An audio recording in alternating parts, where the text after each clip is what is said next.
কত ব্যথা কত ভাবে সয়েছ যে তুমি, তোমারি খুনে লাল তায়েফের ভূমি। ফেরেশতা এসে চায় ধ্বংসের হুকুম, লৌহ মাখা মোহাম্মদ প্রাণেতে হাসরাত। হে আল্লাহ ক্ষমা করো এ তায়েফে বাসীর, মেরা বসেনি তো আমি যে মোহাম্মদ, হৃদয়ে মোহাম্মদ। লা তানাবাসু বিল আলকাব, বিসাল ইসমুল ফুসুক বাদাল ঈমান, ওয়া মান লাম ইয়াতুব ফাউলাইকা হুমুজ জালিমুন। রব্বুল আলামিন বলেন, মানুষের নাম বিকৃত করে, পরিবর্তন করে, উল্টা পাল্টা করে ডাকবা না। যারা এগুলো করে এরা যদি তাওবা না করে এরা জালেম। সুতরাং আল্লামা শফির নাম যারা তেতুল হুজুর দিয়েছেন তারা জালেম। এক কথা বলেন এখন। আল্লামা সাইদের নাম যারা দেলু শিকদার দিয়েছেন আপনার জালেম। শহীদ আব্দুল কাদের মোল্লার নাম যারা কসাই কাদের দিয়েছেন আপনারা জালেম। যার যার নাম পাল্টি আজ বিচার করেছেন সব এখন ফাঁস হয়ে যাচ্ছে। এগুলো সব ছিল অন্যায় অবৈধ একজন মানুষের মন রক্ষা করার জন্য। আগামীতে কোনো মানুষের মন রক্ষা করার জন্য দেশ আর চলবে না। এই দেশ চলবে আমার মনে হয় আল্লাহর কোরআন দিয়ে। ৯৬% মুসলমান এখানে আমরা বাস করি। আমার বাড়িতে যদি আমার আইন না চলে যেমন আমার খারাপ লাগে, আমার বাড়িতে আমার হুকুম না চললে যেমন আমার কষ্ট হয়। আমার বাড়িতে আমার হুকুম জারি করে দিলাম, আমার বউ শোনে না, মেয়ে শোনে না, ছেলে শোনে না, ভাই শোনে না, খারাপ লাগবে না? বলেন না কেন? এই জমিন কার? হুকুম দেওয়ার মালিকও দিয়ে আল্লাহ। লাহুল খালক ওয়াল আমরু তাবারাকাল্লাহু রাব্বুল আলামিন। বানিয়েছি আমি, সিদ্ধান্ত আমার। কিন্তু দুঃখজনক হলেও সত্য, মেয়েরা কয়েকদিন আগে কিছু মেয়ে নামে হিজরা, এরা নারী নীতির নামে কিছু পয়েন্ট দিয়েছে। আমি ৩১৮ পৃষ্ঠায় পড়েছি। এখানে 10টা কোরআনের আয়াতের বিরুদ্ধে ওরা এই রিপোর্টগুলো জমা দিয়েছে। তার 3 নম্বরে ছিল দেহ আমার, সিদ্ধান্ত আমার।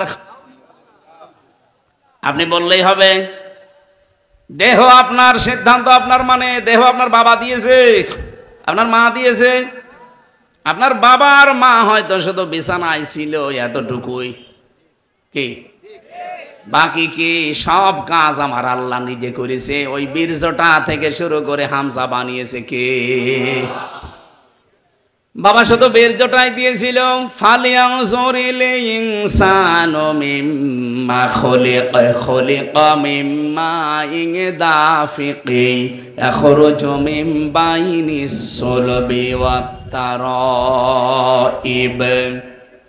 আল্লাহ পাক বলেন, মানুষকে একটু নজর করে দেখে না তার জন্মের দিকে কি দিয়ে তাকে বানালাম। দ্রুত গতিতে বের হয়ে যাওয়াই না পাক পানিটা দিয়ে। এখানে সলবন আল্লাহ 1 বচন দিয়েছেন, তারাইব দিয়েছেন বহু বচন। আলেমরাদেরকে বলছি, কোনোদিন চিন্তা করেছেন কেন আল্লাহ সলবন 1 বচন দিলেন আর তারাইব কেন বহু বচন দিলেন? এখরুজু তিনি বের করেন, মেমবাইনিস সলবি ওয়াত তারাইব। আল্লাহ পাক বলেন সলবন হচ্ছে পুরুষের লজ্জাস্থানের নাম, আর তারাইব হচ্ছে মেয়েদের লজ্জাস্থানের নাম। কেন আমি 1 বচন এটা দিলাম, এটা বহু বচন দিলাম জানো? এই পৃথিবীতে পুরুষের তুলনায় সন্তানকে দুনিয়ায় নিয়ে আসা পর্যন্ত কমপক্ষে 3 গুণ কষ্ট মায়ের বেশি হয়। বাবার তো দায়িত্ব শুধু বিছানায় শেষ। মায়ের এই কষ্টটা দুনিয়ায় আজ পর্যন্ত কেউ ভোগ করে নাই, যে 10 মাস 10 দিন পেটে রাখা কোনো বাবা টের পেয়েছে না, এটা শুধু মা টের পেয়েছে। এই জন্যে নবীজি আয়াতের দিকে তাকিয়ে মায়ের সম্মান 1 গুণ বাড়িয়ে দিয়েছেন। 2 নম্বরে ডেলিভারির যে কষ্টটা, বিজ্ঞান এখন এই কষ্ট পরিমাপ করেছে। এই এদিকে তাকান, পৃথিবীর প্রত্যেকটা জিনিস পরিমাপ করার যন্ত্র আছে। এই যে কষ্ট পেলে মানুষ কিভাবে কষ্ট পায় আর কষ্ট কিভাবে মাপ দিতে হয়, এর একটা যন্ত্র আছে, ইউনিট বলা হয়। পৃথিবীতে যত শক্তিশালী পুরুষ আমরা আছি, সর্বোচ্চ ৪৫ ডিগ্রি ৪৫ ইউনিট কষ্ট আমরা সহ্য করতে পারি। এর বেশি দিলে আপনি মরে যাবেন। বিজ্ঞান এখন কম্পিউটারে দেখাচ্ছে এই পৃথিবীতে একটা মা দুনিয়ায় সন্তান নিয়ে আসতে ৫৭ ইউনিট কষ্ট সহ্য করে। পৃথিবীর কোন পুরুষ পারবে না। এই জন্য মা বাপ যাদের আছে, বিশেষ করে মা যাদের আছে, দোয়া নেবেন তাদের কাছে, খেদমত করে খুশি রাখবেন। আমি সহ যারা আছি, দুনিয়া সব একদিকে, মা যেন একদিকে, বলেন আমি। এরকম সন্তান হওয়া যাবে না, বলেন বলেন। এতে কত সন্তানের কারণে আজ মা এবং বাবা বাড়ি থেকে চলে যাচ্ছে, আলাদা হয়ে যাচ্ছে, খেয়ে থাকে না খেয়ে থাকে। ৩ নম্বরে বিশ্বনবী জানিয়েছেন, সন্তান হবার পরে যে ২ বছর, এই ২ বছর পর্যন্ত যারা দুধ পান করায়, এটা দুনিয়ার কোনো বাবা আজও করায়নি। করিয়েছে? বাবা করাবে কি দিয়ে? আমার মেশিন পত্র আছে। দায়িত্ব আল্লাহ জানে মাকে দিয়েছেন। যদিও মায়ের দুধ পান করার দায়িত্বটা না, বাবারই দায়িত্ব। ওয়ালিদাতু ইরদি'না আওলাদাহুন্না হাওলাইনি কামিলাইনি লিমান আরাদা আইয়ুতিম্মার রাদা। সূরা বাকারা ২ নম্বর পারা ১৭ নম্বর পৃষ্ঠার ১ম নম্বর লাইনে ২৩৩ নম্বর আয়াতের প্রথম অংশে আছে। এটা তাফসিরে ফি জিলালিল কোরআনে তথ্যটা পাবেন। আল্লাহ পাক এখানে কিন্তু কোনো মেয়ে লোকের নাম দেয়নি। লিমান আরাদা আইয়ুতিম্মার রাদা, এটা মুযাক্কার শব্দ। যারা আরবি বোঝে, শব্দ ভাঙতে পারে, জিজ্ঞাসা করেন এটা মুআন্নাস না এটা মুযাক্কার। লিমান আরাদা আইয়ুতিম্মার রাদা, মুযাক্কার দিলেন কেন? অথচ এর আগে আল্লাহ ২ বছর দুধ পান করানোর দায়িত্বের কথা বলতে বলতে আল্লাহ মুযাক্কার দিলেন, মুআন্নাস না দিয়ে, মায়ের নাম না দিয়ে বাবার নাম নিয়েছেন। এই কারণে মা যদি সন্তানকে দুধ না পান করায় তার গুনাহ হবে না, এই দায়িত্বটা বাবার। কিন্তু বাবার যেহেতু জিনিসপত্র নেই, এই জন্য মা এটা পালন করে দেয়। আর মা যদি বলে যে আমি পালন করব না, আমি টাকা দেওয়া লাগবে, টাকা দিয়ে আপনাকে পান করানো লাগবে, এটা আমার মনে হয় মাইকে বলা ঠিক হচ্ছে না। কারণ আমার এই ছোট মেয়েটার বয়স এখন কেবল ৮ মাস। ও ম্যাডাম যদি শুনে কালকেই বলে হুজুর বাড়ি আসো, এইটারে দুধ পান করাবো, ৫ লাখ টাকা দেওয়া লাগবে, কি বলবে না? এই জন্য মাইকে বলা আমার মনে হয় ভুল হয়ে গেল। থক্কু, আমি আজ জীবনে বলবো না। সম্মানিত মা বোনেরা, কোন মানুষ যদি সন্তানকে ১ ফোঁটা দুধ পান করায়, নবীজি বলেন একটা মরা মানুষ জীবিত করে দিলে যে সওয়াব পাওয়া যায়, মায়ের আমল নামায় আল্লাহ এই সওয়াব দান করেন। এই যে ৩টা কারণে, পেটে নেওয়ার কষ্ট, ডেলিভারির কষ্ট এবং সন্তানকে দুধ খাওয়ানোর কষ্ট, দুনিয়ার কোনো বাবা আজ পর্যন্ত টের পায়নি, শুধু মা টের পেয়েছে। বিজ্ঞান এখন দেখিয়ে দিচ্ছে বাবার এই বীর যদি আমার আল্লাহ ৪টা জিনিস বানিয়েছে, চুল, রগ, হাড় আর পর্দা। মায়ের নাপাক পানি দিয়ে আল্লাহ আরো ৪টা জিনিস বানায়, রক্ত, গোশত, চর্বি আর চামড়া। ৪ ৪ ৮টা জিনিস এক হলে আমার আল্লাহ নিজের সিদ্ধান্তে আরো 5টা জিনিস দয়া করে দান করেন। ওয়াজআলা লাকুমুস সামআ ওয়াল আবসারা ওয়াল আফইদা।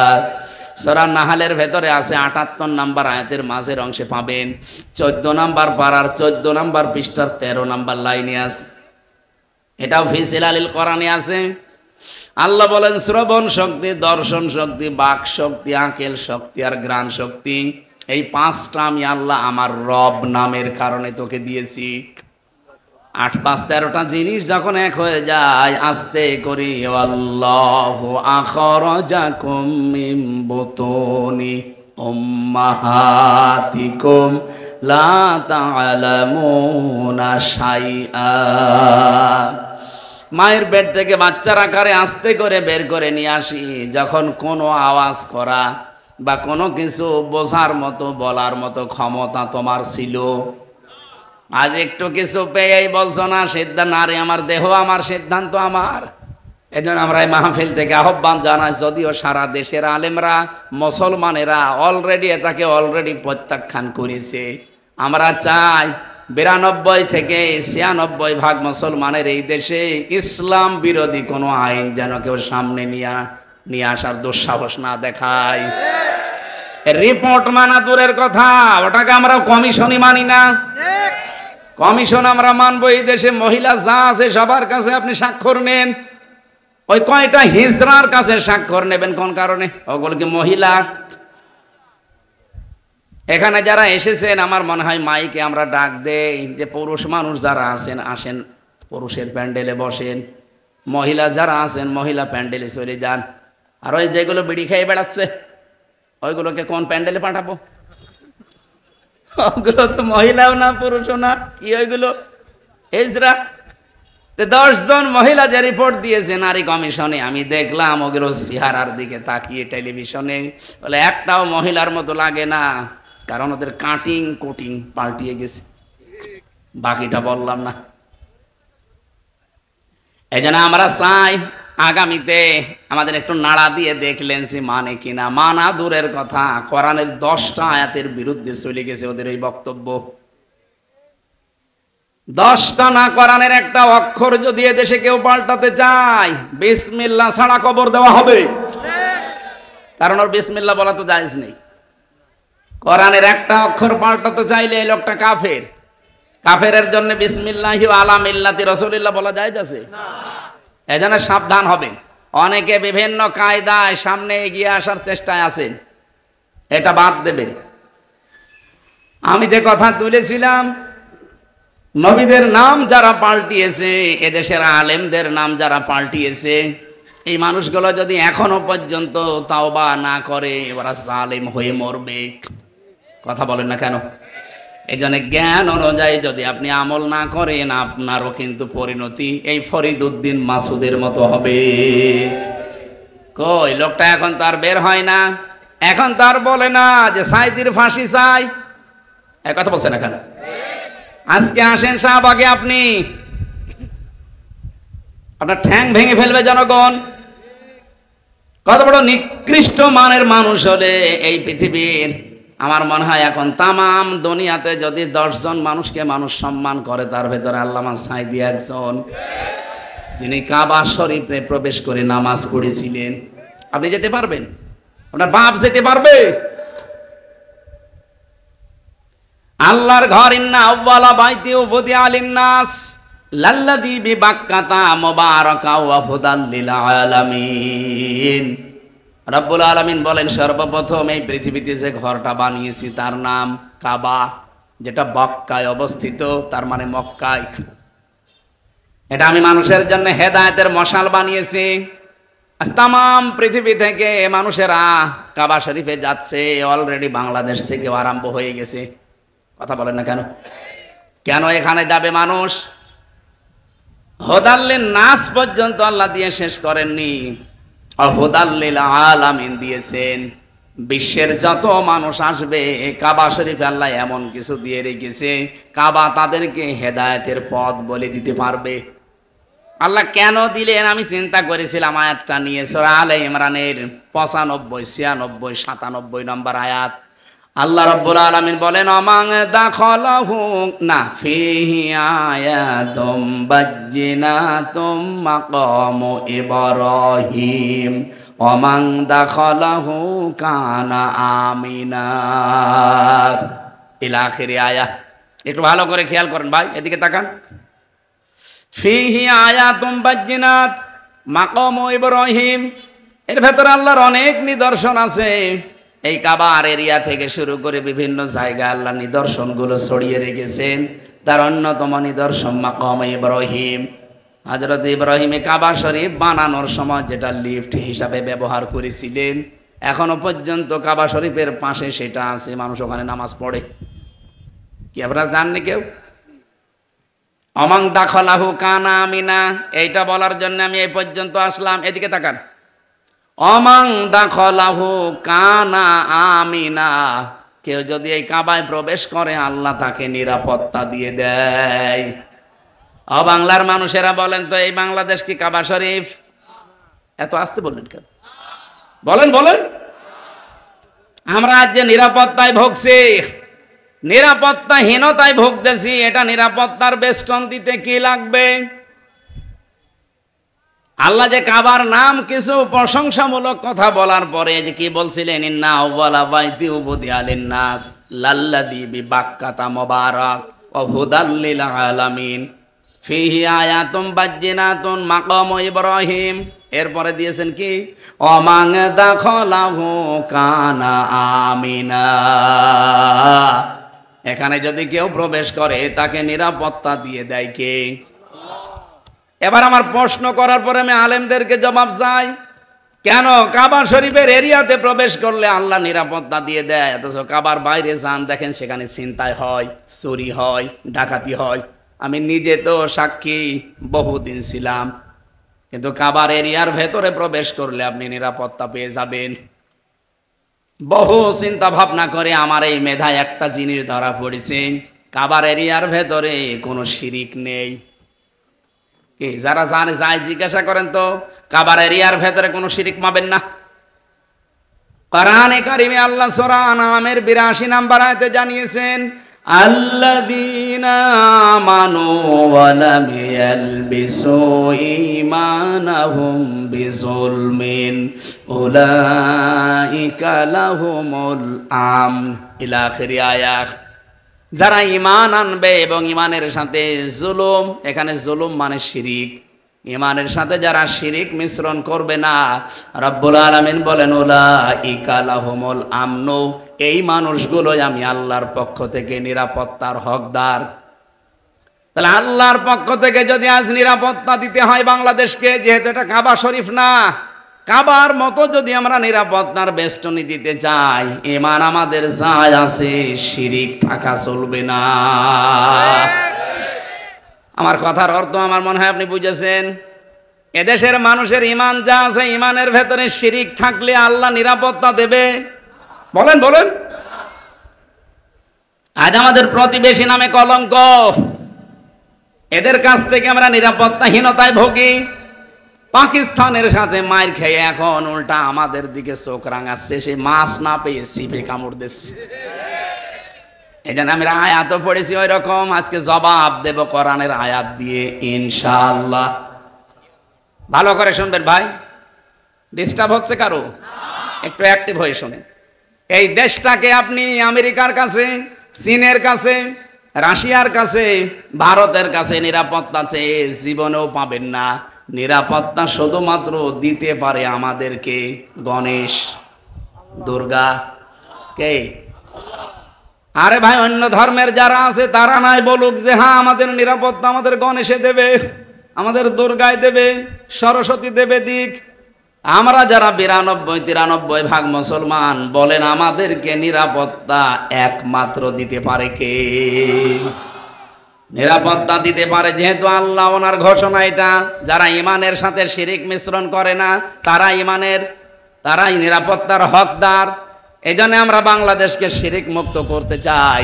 এদেশে একটা প্রকাশ্য শিরিক চলছে, সকল ক্ষমতার উৎস জনগণ, এটা একটা শিরিক। কি কথা বলছেন না কেন? আন্নাল কুওয়াতা লিল্লাহি জামিআ, ক্ষমতার উৎস কে? এটাকে যারা না মেনে বলেন ক্ষমতার উৎস জনগণ, আপনি কিন্তু শিরিক করলেন। আর শিরিক করলে মানুষটা মুশরিক হয়ে যায়। এক কথা বলছেন না কেন? এক কথায় জবাব শোনেন, আল্লাহ যেটা পারে ওইটা অন্য কেউ পারে, এই বিশ্বাস করার নাম শিরিক। আর এই শিরিকটা বাংলাদেশে আর ভারতে বেশি। আমি বিশ্বের বহু দেশে ঘুরেছি, কোনো দেশে এই শিরিকটা পাইনি, এই দেশে সবচাইতে বেশি এটা পাওয়া যাচ্ছে। আল্লাহ যেটা পারে ওইটা অন্য কেউ পারে। বলেন বলেন। যদি কেউ মনে করেন যে না পারে, তাহলে আপনি শিরিক করে ফেলেছেন অলরেডি। আর শিরিক করলে আপনি মুশরিক। সব গুনাহ আল্লাহ মাফ করে দেবে, কোরআনে জানিয়েছেন, কিন্তু শিরিকের গুনাহ মাফ হবে না। অকদিমনা ইলা মা আমিলু মিন আমালিন ফাজআলনাহু হাবাম মানসুরা। এই পৃথিবীতে যারা শিরিক মিশ্রিত আমল নিয়ে আসবে, ধুলি কণার মতো ওদের মুখের উপরে নিক্ষেপ করব। খুলনাবাসী, এটা আমার বিভাগ, বাড়ি আমার কুষ্টিয়া। এ বিভাগের সন্তান আমি গর্ব করি সারা বাংলাদেশে যে আমার বিভাগের নাম খুলনা। এই বিভাগে অন্তত শিরিক আমরা চলতে দেব না। হ্যাঁ, কথা বলেন না কেন? আমি সারা দেশের মানুষের ঘর চাইয়ে বেড়াই, আর আমার ঘরে খেয়াল নেই। এই দেশের সবচাইতে বেশি শিরিক হয় চট্টগ্রাম বিভাগে, এরপরে সবচাইতে বেশি শিরিক হয় ময়মনসিংহ বিভাগে, এরপরে 3 নম্বরে আছে আমরা শিরিক হতে দেব না। এই দেশে কেউ যেন শিরিক না করে মাজারের নামে, বাবার নামে। কথা বলেন না কেন? এমনকি আল্লাহর একজন অলি খান জাহান আলী, তার মাজারেও অনেকে শিরিক করছে। এটা বাগেরহাটের মানুষের জন্য দরকার ওই শিরিক বন্ধ করে দেওয়া, দরকার আইন পাশ করে শিরিক গুলো বন্ধ করেন। এই খুলনা বিভাগে যত জায়গায় মাজার আছে, মাজার গুলো সম্মানের জায়গা, সম্মানে থাকবে। তাহলে সেখানে যে আপনি শিরিক করবেন কেন? এ বিভাগে জন্ম নিয়ে যেমন আমার গর্ব হয়, আমার আফসোসও একটা আছে, কারণ আমার বাড়ি যেখানে, সারা পৃথিবীতে একটাই মাত্র জায়গা যেখানে নিরাপদে গাঁজা খাওয়া যায়, লালনের মাজা। পুলিশ পাহারা দিয়ে গাঁজা খাওয়ায়। এটা আমার আফসোস লাগে, আল্লাহ এমন জেলায় আমি আসলাম। আমার ভাইরা, আমি যে কথা তুলেছিলাম ভালো করে শোনেন, জ্ঞান অনুযায়ী আমল না করলে কিন্তু আপনি নিরাপত্তায় থাকতে পারবেন না। সুতরাং এই দেশে আমরা আর কাউকে শিরিক করতে দেব না। ক্ষমতার উৎস একমাত্র আল্লাহ, এটা আমরা প্রমাণ সামনে করেই ছাড়বো ইনশাআল্লাহ। কথার অর্থ যদি বোঝেন, আমি আর নিচে নামলাম না। যারা আজ বিভিন্ন কায়দা কৌশল করছেন মানুষের মন পাওয়ার জন্য, জীবনও মন পাবেন না। কারণ মানুষকে বানিয়েছে আল্লাহ, মানুষের মনও বানিয়েছে আমার আল্লাহ। এদেশের মানুষ এখন অলরেডি বুঝে ফেলেছে যে এই দেশকে নিরাপত্তার বেষ্টনী দেওয়ার জন্য ইসলাম ছাড়া বিকল্প নেই। গোবিন্দ পরামানিক পর্যন্ত সেই দিন বলেছে, এই খুলনায় সেদিন এক হিন্দু নেতা বলছিল, এই দেশে যদি ইসলাম আসে আমরা সব চাইতে বেশি নিরাপত্তায় থাকতে পারবো। সুতরাং অন্য ধর্মের মানুষ এখন বুঝে ফেলেছে যে মানুষের তৈরি করা আইনে এখন আর শান্তি নেই, শান্তি আসতে পারে শুধুমাত্র আমার আল্লাহর তৈরি করা আইনে। আমি যাদের সম্মান কামনা করেছি, দিন যত যাবে তাদের সম্মান তত বাড়িয়ে দেবে আমার আল্লাহ, যদি ঈমান থাকে এই শিরিক মুক্ত, এবং তাদের ঈমান অনুযায়ী যদি আমল করে, তার জ্ঞান অনুযায়ী। যাদের নামই বললাম, এত মানুষের নাম আপনারা দিয়েছেন, এই মানুষগুলোর সম্মান মর্যাদা আল্লাহ দুনিয়া আখিরাতে তাদের ঈমান আর আমল অনুযায়ী যেন আল্লাহ বাড়িয়ে দেন। বলেন আমিন। দরুদ আর সালাম পাঠ করার মাধ্যমে আজকের তেলাওয়াতকৃত আয়াত সূরা সফ, 61 নাম্বার সূরা কোরআনে কারিমের। কত নাম্বার বলেন? 61 নাম্বার সূরা, 2টা রুকু আছে। মদিনায় অবতীর্ণ হয়েছে, 14টা আয়াত আছে, মাত্র একটা আয়াত পড়েছি, 4 নাম্বার আয়াত। খুব ভালো করে মিলিয়ে নেবেন এখান থেকে, যেহেতু অলরেডি এই আয়াত থেকে একটা তথ্য নিয়ে পাকিস্তান আমাদের মুসলিম ভাইরা যা দেখিয়ে দিল দুনিয়াকে, এই বনিয়ান মারসুস, সীসা গলা প্রাচীর, এটা ফজরের পর থেকে আরম্ভ করে মাত্র 6 ঘন্টা অপারেশন চালিয়েছিল। ভারত অপারেশন করেছিল, অপারেশন সিঁদুর। ওদের জবাবে এরা বানিয়েছে অপারেশন বনিয়ান মারসুস। 6 ঘন্টা পরে ওরা এখন নমস্কার করে বলছে, দাদা আমাদের দরকার নেই। ভারতের যে ক্ষতিটা হয়ে গেল এই নরেন্দ্র মোদীর ভুল সিদ্ধান্তের কারণে, আমার মনে হয় ভারতবাসীর এখন দরকার এই কোলাঙ্গারকে টেনে হিসড়ে নামিয়ে দেওয়া। কোরআনে কারীম জানিয়েছে, ওয়ায়াজআলুর রিজসা আলাল্লাযীনা লা ইয়াকিলুন। সূরা ইউনূসের 100 নম্বর আয়াতের শেষের দিকে আছে, এই পৃথিবীতে কোনো মানুষ যদি বিবেক অনুযায়ী কাজ না করে তাহলে তার উপরে আল্লাহ নিজে ভুল সিদ্ধান্ত চাপিয়ে দেয়। কথা বোঝেন আমার? ভালো করে বোঝেন। কোন মানুষ যদি তার বিবেক অনুযায়ী কাজ না করে, তার জ্ঞান অনুযায়ী যদি কাজ না করে, কমন সেন্স আকেল, তাহলে আল্লাহ বলেন তার উপরে আমি রিজিসা ভুল জিনিস চাপিয়ে দেই। এই নরেন্দ্র মোদী নামে পৃথিবীর নিকৃষ্ট এই শয়তান, এই কোলাঙ্গার, একে মানুষ বলা ঠিক নাই, আল্লাহর ঘর ভেঙে ফেলেছে। একটা জানোয়ার। কথা বলে না কেন? আপনি আজ দুপুর 12:30টার একটা রিপোর্ট পেয়েছি, আমেরিকা পাঠিয়েছে তাম পৃথিবীর 257টা দেশ, এর ভেতরে নিকৃষ্ট মানুষের তালিকা, যারা শাসক 1 নম্বরে নাম দিয়েছে তারা হাসিনা। এটা সবচাইতে নিকৃষ্ট মানুষ এই দুনিয়ায় এখন 1 নাম্বার। 2 নম্বরে নাম দিয়েছে ওনার স্বামী খ্যাত এই নরেন্দ্র মোদী। 3 নম্বরে নাম দিয়েছে নেতানিয়াহু, এই শয়তান ইসরায়েলেরটা। 4 নম্বরে নাম এসেছে বাশার আল আসাদ সিরিয়ার। 5 নম্বরে নাম এসেছে, ওটা এখন আর নেই, ওটা মরে গেছে, হিটলার। 6 নম্বরে আর একজনের নাম এসেছে, ও নাম আমি এখন নিতে পারবো না, কিছুদিন পরে নেব। এই 6 জনের নাম তারা আন্দাজে বানায়নি, বানিয়েছে মানব অধিকার নষ্ট করার কারণে। এই মোদি তামাম দুনিয়ায় যা করে দেখালো মানব অধিকার নষ্ট করে। ও বলছে আমি জঙ্গি হামলা চালিয়েছি। কেন জঙ্গি হামলা চালাতে গিয়ে মসজিদ ভাঙলেন? কি আপনি যদি জঙ্গিদেরকে মারবেন তো মারেন, আমরাও আপনার পক্ষে আছি। জঙ্গি তো আপনি নিজেই। জঙ্গি মানে সন্ত্রাসী হিসাবে আপনারা বলেন, জঙ্গি মানে সন্ত্রাসী। পৃথিবীর বড় সন্ত্রাসী এই নরেন্দ্র মোদী না? আপনি তাকিয়ে বলেন তো, আল্লাহর ঘর যারা ভেঙে দিতে পারে তাদের মতো সন্ত্রাসী দুনিয়ায় আবার কে আছে? কত মুসলমানকে আপনি বিদায় করে দিলেন বিনা কারণে। আপনার এই ভুল সিদ্ধান্তের কারণে আজকে ভারতে কত নিরপরাধ মানুষও কিন্তু এই যে সৈন্যবাহিনী, তারা কিন্তু একেবারে কুকুরের মতো পড়ে আছে। এই মানুষগুলোর মায়ের বুক খালি করলেন এই ভুল সিদ্ধান্তের কারণে। এই জন্যই তো আল্লাহ এমন কিছু চাপিয়ে দিয়েছে যে এখন উঠে আসা সম্ভব না। যা ক্ষতি করে ফেলেছে ভারতে, এটা এখন 50 বছর লাগবে এই ক্ষতি পোষাতে ওদের। এখন আমরা চাই বাংলাদেশে যারা আছেন তারাও যদি ভুল সিদ্ধান্ত নেন, বিবেক কাজে না লাগান, কমন সেন্স যেটা দিয়েছে, আকেল যেটা বলা হয়, এটা যারা পেয়েছেন যদি কাজে না লাগান, ভুল সিদ্ধান্ত চেপে বসবে, তখন সামাল দেওয়া কঠিন হয়ে যাবে। এই জন্য আর দেরি না, দেশের জনগণ 18 কোটি মানুষ এখন এক বাক্যে বলছে এই নিষিদ্ধ জিনিসকে নিষিদ্ধ করে দেন। আপনারা কেন কালক্ষেপণ করবেন? আলহামদুলিল্লাহ, ঠিক আছে, আমি আরো ঘন্টাখানেক আগে শুনেছি। না, নিষিদ্ধ করা খুব দরকার ছিল। কারণ কি জানেন? যে মানুষগুলো পালিয়ে গেছে, ওরা নয় পালিয়েছে, কিন্তু ওদের ব্রেন তো নষ্ট হয়নি, ওরা তো এখনো কাজে লাগাচ্ছে। এই যে হাসাও মাহমুদ, এই শয়তানকে বসে আছে বাইরে, যে শয়তান তো যদি মরিয়েও যায় তো ওরে মনে হয় দায়িত্ব দিয়ে গিয়েছে। এরকম হাজার হাজার শয়তান, 4500 শয়তান অলরেডি ভারতে আছে। আমি এই 5 তারিখের পর থেকে যত দেশে গেলাম, প্রায় দেশে দেখি 2-4 জন শয়তান বসে আছে।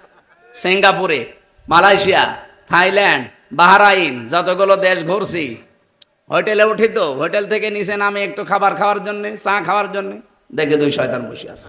কি গো হুজুর, আমরা আগেই পালিয়েছি। আপনি পালালেন কেন?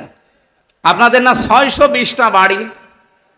হ্যাঁ, আপনাদের না 620টা বাড়ি? একটা বাড়িতে তো এখন থাকতে পারেন না। বলে তাওবা করে ভালো হয়ে যাব, আপনাদের বিশ্বাস করব কি করে? ইতিহাস তো আমরা জানি, 14 বার সুযোগ দিয়েছিলাম, একবারও ভালো হননি। আর আল্লাহর ঘোষণা আছে, মানুষ যখন পাপের সীমা ছাড়িয়ে যায় তখন আল্লাহ তাকে আর ঘুরিয়ে নিয়ে আসার কোনো রাস্তা থাকে না। ফেরাউনও কিন্তু পাপের সীমা যখন ছাড়িয়েছে তখনও বলেছে আন্নাহু লা ইলাহা ইল্লাল্লাযী আমানাত বিহি বানু ইসরাঈল ওয়া আনা মিনাল মুসলিমিন। আমি তো ঈমান এনেছি বনি ইসরায়েল, যার উপর ঈমান এনেছে তার উপরে, আমি তো মুসলমান। ওয়া আনা মিনাল মুসলিমিন, আমি মুসলমান। এর বড় ফেরেশতারা আমারে পানিতে চুবায় আবার তোলে। আল্লাহ ডাক দিলেন, আল আন ফাকাদ আসাইতা ক্বাবলু ওয়া কুনতা মিনাল মুফসিদিন। এখন এর আগে তুমি বড় স্বৈরাচার ছিলে, সন্ত্রাসী ছিলে, তোমার কারণে আমার বহু বান্দা দুনিয়া থেকে বিদায় নিয়েছে বিনা কারণে। তোমার কারণে হাজার হাজার বান্দা কষ্ট পেয়েছে বিনা কারণে। আজ যদি এই নিষিদ্ধ সংগঠন যেগুলো হয়ে গেছে, এরা যদি মাফ চায়, আপনি মাফ আল্লাহ করছে না, করবেন কি করে বলেন? আল্লাহ মাফ করবে না, কারণ তাদের দ্বারা আয়না ঘর তৈরি হয়ে হাজার হাজার মানুষ 8 দিন 10 দিন না 8 বছর 10 বছর 14 বছর আয়না ঘরে ছিল। এটা এখন বিশ্ব দেখে ফেলেছে। আরে ভাই, আমি নিজেও তো 10 দিন ছিলাম, আমি নিজেও 10 দিন মাটির নিচে ছিলাম। আমি দেখেছি কত ভয়ঙ্কর জায়গা ওটা, পৃথিবীর সাথে পুরা বিচ্ছিন্ন। আমি 5 ওয়াক্ত নামাজের ভেতরে 4 ওয়াক্ত নামাজ জানতাম না যে এখন কয়টা বাজে। শুধু যখন ডিউটি পাল্টায় তো বুঝতাম এখন মনে হয় এই সময়। কারণ যারা আসতো ওরা তো মানুষ না, মানুষ নামের কলঙ্ক। জিজ্ঞাসা করলে মা বাপ তুলে গালি দেয়। আমি বলি যে ভাই একটু নামাজ পড়বো, কয়টা বাজে? এমন এমন অফিস তো নামাজের কথা বললেই খেপে যায় যে নামাজ দিয়ে কি হবে? নামাজ দিয়ে যদি কিছু হয় তে মাটির নিচ থেকে তোরে নিয়ে যায় না কেন? কি বলবেন বলেন? এমনি পতন হয়েছে ওদের, আল্লাহর আরশ পর্যন্ত কেঁপে গেছে।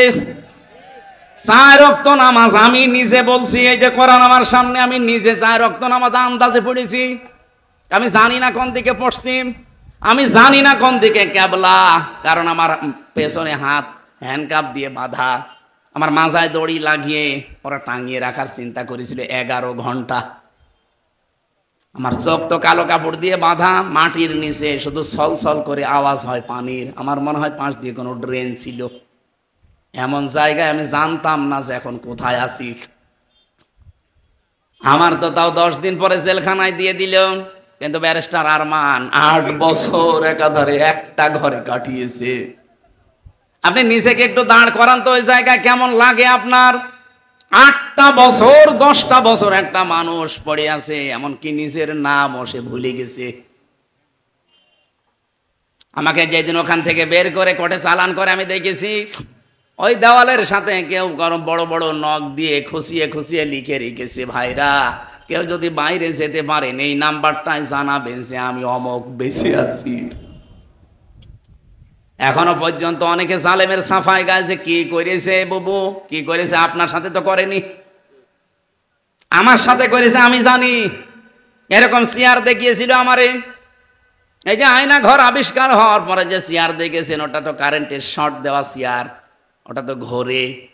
আর আমার যে চেয়ারে বসিয়েছে, আমি নিজে এই চেয়ারে হাতের সাথে পায়ের সাথে ক্লিপ লাগানো, গলার সাথে এমনিতেই কালো কাপড় দেওয়া ক্লিপ লাগানো। একবার টিপ দেবে, একবার টিপে আপনি 1 মিনিটে 120 বার কাঁপবেন, মাথার মগজ উলটপালট হয়ে যায়। এতটুকু শেষ করে দিলে তো বাঁচি না।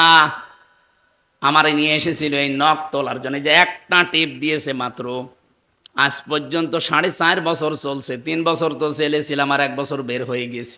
এই 4.5 বছরে এখনো নখটা আমার ভালো হয়নি। এই দেখেন একটা চাপ শুধু। কিন্তু আমার আগে একজনকে নিয়ে গেল ছাত্র দলের এক ভাইকে, পরে এভাবে মেশিং দিয়েছে, আমারে বলছে হুজুরে যে এটা দিয়ে নখ তুলি আমরা। এখানে হাতের সাথে আর পায়ের সাথে মেশিং লাগিয়ে শুধু একটা টিপ দেবে, একবারে নখগুলো সব উঠে চলে আসবে। আরে ভাই, নখ উঠে গেলে ছেড়ে দে না, ওর ওপর আবার লবণ ছিটিয়ে দেয়।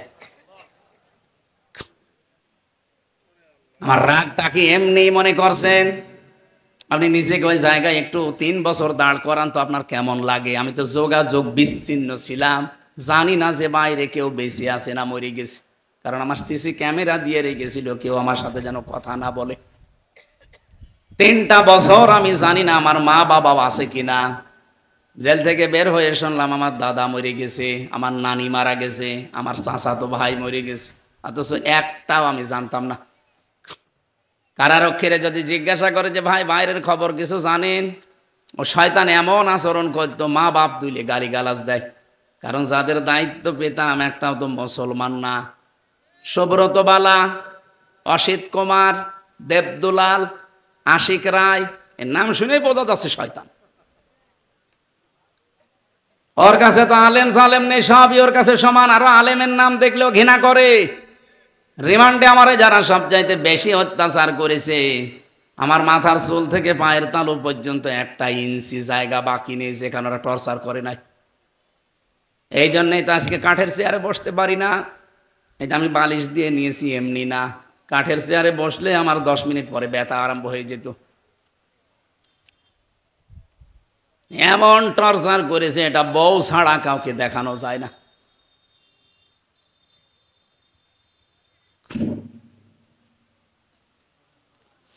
আমার ভাইরা, আমি যে কথা আপনাদের শোনাতে চাই, নিষিদ্ধ এমনি এমনি করে না, আর নিষিদ্ধ এমনি এমনি হয়ও না। অনেকগুলো পাপ জমা হয়ে আছে। ফেরাউনকে যেমন আল্লাহ ফেরত আসার আর সুযোগ দেয়নি, ওর পথ যারা স্বৈরাচারী মনোভাব নিয়ে এগিয়ে গিয়েছে তাদেরকেও আল্লাহ আর ফেরত দেবে না। আগামীতে কেউ যদি ওরকম মনোভাব নিয়ে চলেন, 5 বছর পরে দেখবেন আপনার বাড়ি ওই জালেমদের মতো শ্মশান হয়ে গেছে। এই জন্যই তো একজন বলছে ওদেরকে নিষিদ্ধ করার দাবি তুলছে, 2 দিন পর যদি আমাদের তোলে। আপনার এত ভয় কেন? আপনি কি স্বৈরাচার?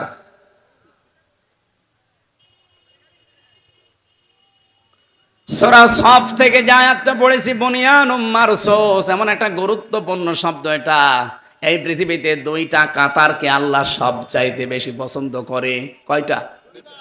2টা কাতারকে আল্লাহ সবচাইতে বেশি ভালোবাসে। আল্লাহ নিজের নজর দিয়ে তাকিয়ে রাখে।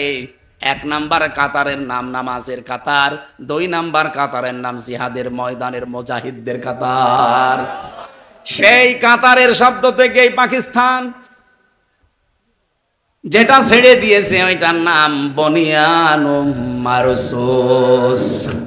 রব্বুল আলামিন বলেন, ইন্নাল্লাহা ইউহিব্বুল্লাযীনা ইউকাতিলুনা ফি সাবিলিহি সাফফান কাআন্নাহুম বুনিয়ানুম মারসুস।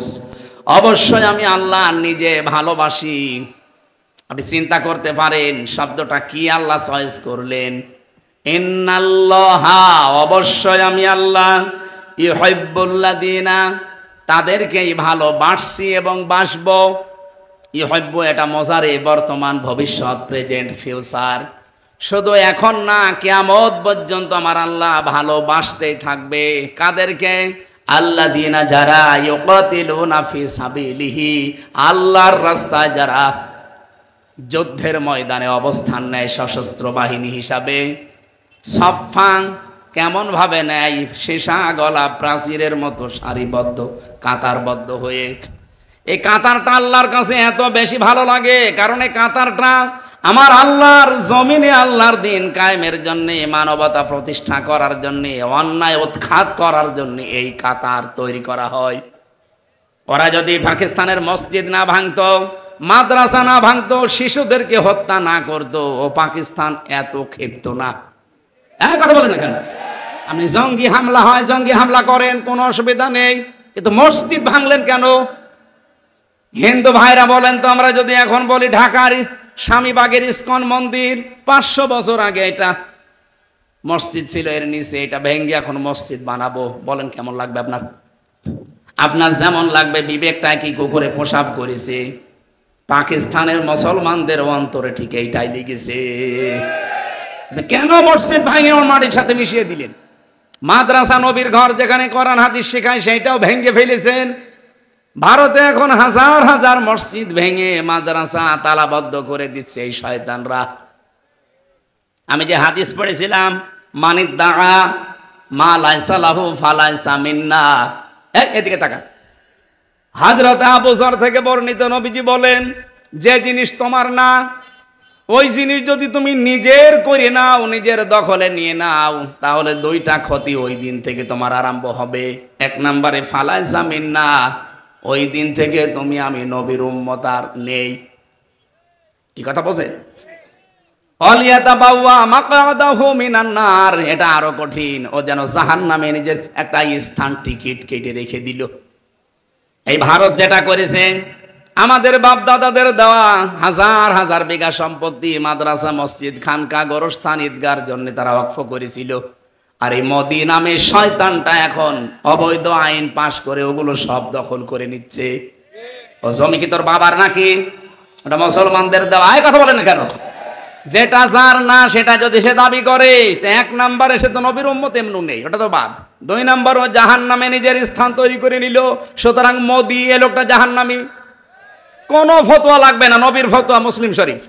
যেটা আপনার না ওটা আপনি দখল করছেন কেন? এই যে ইসরায়েল যেটা দখল করে নিয়েছে ওটা ওর বাপ দাদার। 1940 সালে দয়া করে এই ফিলিস্তিনের মুসলমানেরা ওদেরকে থাকতে দিয়েছিল। আমরা যেমন রোহিঙ্গাদেরকে দিয়েছি এরকম থাকতে দিয়েছিল, অথচ তাদেরকে এই তাড়িয়ে দখল করে নিচ্ছে। তার মানে ইসরায়েলের ইহুদিরা জাহান্নামী, ভারতের এই উগ্রপন্থী হিন্দু মুশরিক যারা, সব হিন্দু না মুশরিক যারা, এরা যে জাহান্নামী কোনো ফতোয়া লাগবে? আর এমনকি বাংলাদেশের সাথে হাদিসটা মেলে নাকি বলবো না? আবার নিজের দিকে টেনে নিয়েন না। আগস্টের 5 তারিখের পরে আমরা দেখতে পেয়েছি এই দেশে যে জিনিস যার না, অনেকেই সেটা দখল করে নিজের আয়ত্তে নিয়ে নিয়েছেন। এটা হয়তো খুলনায় নেই, যারা নিয়েছেন যেটা আপনার না ওইটাকে ফেরত দিয়ে দেন, নয়তো ওই দিন থেকে আপনি নবীর উম্মত আর নেই। এটা একটু কড়া হয়ে গেল? কিছুই হয়নি এখনো, কেবল ডোজ শুরু হচ্ছে। যারা যা নিয়েছেন ফেরত দিয়ে দেবেন। হ্যাঁ, এখানে একটা অপশন আছে হাদিসের টিকায়, এই যে ফা আছে না মাঝখানে, ফালাইসা মিন্না। ফা আরবি গ্রামার অনুযায়ী বালাগাত মান থেকে আমি পড়েছি 19টা অর্থে ফা আসে। কয়টা? এর 13 নাম্বার কায়দায় দেখবেন একটা কায়দা লেখা আছে, উপরে বর্ণিত কোন শব্দ যদি আপনার সাথে মিলে যায়, পরের যেটা আল্লাহ এবং রসুল বলতে চাই মাস্ট বি ওটা আপনার উপরে কার্যকর হবে। প্রথম শব্দ ছিল কি? মানিদ দাগা, একালে টান আছে, মানিদ দাগা মা লাইসা লাহু। এই যে হাদিস এখানে আছে, আমি নোট করে এনেছি একেবারে বাংলা ভাষায়। দাঁড়ান আপনাকে পড়ে পড়ে শোনাই। অনেকে মনে করবেন যে হুজুর মনে হয় বানাচ্ছে, আমার নিজের বানানো কথা না।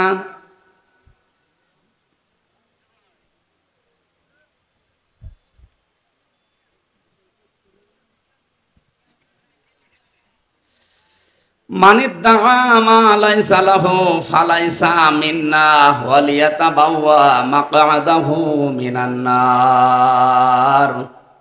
এই দেখেন, আন আবি যাররিন রাদিয়াল্লাহু তাআলা আনহু قال আন্নাহু সামিয়া রাসূলুল্লাহি সাল্লাল্লাহু আলাইহি ওয়াসাল্লাম ইয়াকুল মানিদ্দাআ মা লাইসা লাহু ফালাইসা মিন্না ওয়ালিয়াতাবাওয়া মাকআদাহু মিনান নার। রাহু মুসলিম। মুসলিম শরীফের 3765 নাম্বার হাদিস। হযরতে আবু যর বলেন, কোন ব্যক্তি যদি এমন জিনিসের দাবি করে যে জিনিসের প্রকৃত মালিক সে নয়, তাহলে তার দুইটা শাস্তি।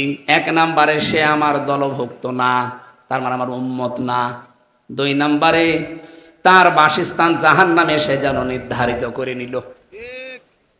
আগস্টের 5 তারিখের পরে যারা এই কাজ করেছেন এটা ফেরত দেওয়া লাগবেই, নাই তো আপনি মরে গেলে আপনার জানাজাও জায়েজ নেই, আপনাকে কবরে দেওয়াও জায়েজ নেই।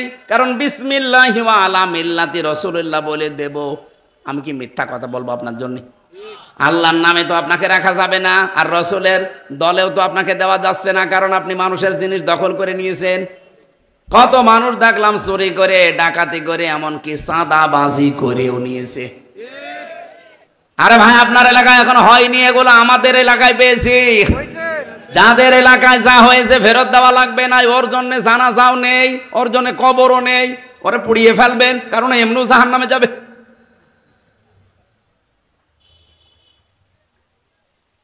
আমি বললাম না টিকায় একটা কথা আছে, যে হাদিসের টিকায় পড়বেন, মুসলিম শরীফের যে নাম্বার বললাম টিকা পড়বেন, আমি দেখেছি।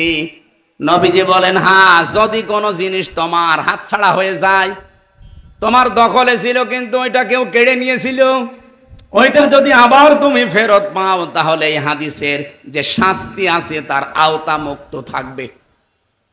কথা বুঝেছে? আলেমরা যদি না বসে, আমি আবার বলছি, রিপিট করে, যদি না বসেন না আপনার খবর আছে। যেই জিনিস আপনারই ছিল কিন্তু ওটা হাতছাড়া করে ফেলেছিলেন, হারিয়ে গিয়েছিল, কেউ নিয়ে নিয়েছিল, ওটা যদি আপনি আবার ফেরত পান তাহলে হাদিসের যে শাস্তি, আপনি নবীর উম্মত থাকতে পারবেন না, এই শাস্তি আপনার জন্য না, কারণ আপনার জিনিস আপনি ফেরত পেয়েছেন। কথা বলেন না কেন? এই যে ইসলামী ব্যাংক যাদের ছিল তারা ফেরত পেয়েছে। আপনি বলেন ওই ব্যাংকে আপনার বাবার, যাদের ব্যাংক তারা ফেরত পেয়েছে। এতদিন হয়তো হাতছাড়া হয়ে গিয়েছিল, জোর জবরদস্তি করে দখল করে একজন রেখেছিল, ওইটা আবার ফেরত পেয়েছে। কিন্তু অনেকে বলছে না এটাও ছিনতাই হয়ে গেছে। আপনি এরকম কথা বলতে পারেন? ওই ব্যাংকে আপনার বাবার, আপনার দাদার যারা বানিয়েছিল তারা এখন ফেরত পেয়েছে, এই কথা বলছে না কেন? আপনি এই জায়গায় ফতোয়া দেন যে না ও জোর করে নিয়েছে। আরে ভাই আমার নিজেরটা বলছি, আমি আমারে ধরার পরে আমার বাবার কাছ থেকে কমপক্ষে প্রথম দিনই 10 লাখ নিয়েছে, এরপরে ধাপে ধাপে 3 বছরে 32 লাখ টাকা খেয়েছে ওরা। এই টাকাগুলোকে সব ওদের টাকা? বলেন বলেন। তা আমার টাকা আমি হাতছাড়া করে ফেলেছি। আপনি যেভাবেই হোক মিথ্যা মামলা দিয়ে, মিথ্যা সাক্ষী দিয়ে, বিভিন্ন কায়দায় ভয় ভীতি দেখে রিমান্ডে নিয়ে টাকাগুলো আমার বাবার কাছ থেকে নিলেন। এমনকি আকিস গ্রুপে চাকরি করতাম, সেখান থেকে ওরা 32 লাখ নিয়েছে। এই টাকাগুলো তো আর আপনাদের না, যারাই নিয়েছেন। আমার মামলার আয়ু থেকে শুরু করে মিজানুর রহমান বাড়ি মাদারীপুরের টেকের হাট, এই শয়তান থেকে শুরু করে একেবারে টপ টু বটন যারা মামলার সাথে জড়িত সবাই খেয়েছে। আমি চাই এই টাকা তারা ফেরত দেবে। আপনাদের খুলনারও একজন অফিসার ছিল, এসপি, ফলতলায় বাড়ি, আমার রিমান্ডে উনিও ছিল। ভাগ যদি পায় ওরাও পেয়েছে। বিশেষ করে কাউন্টার টেররিজমের প্রধান যে ছিল গোপালগঞ্জের আসাদুজ্জামান, এই শয়তান বেশি খেয়েছে।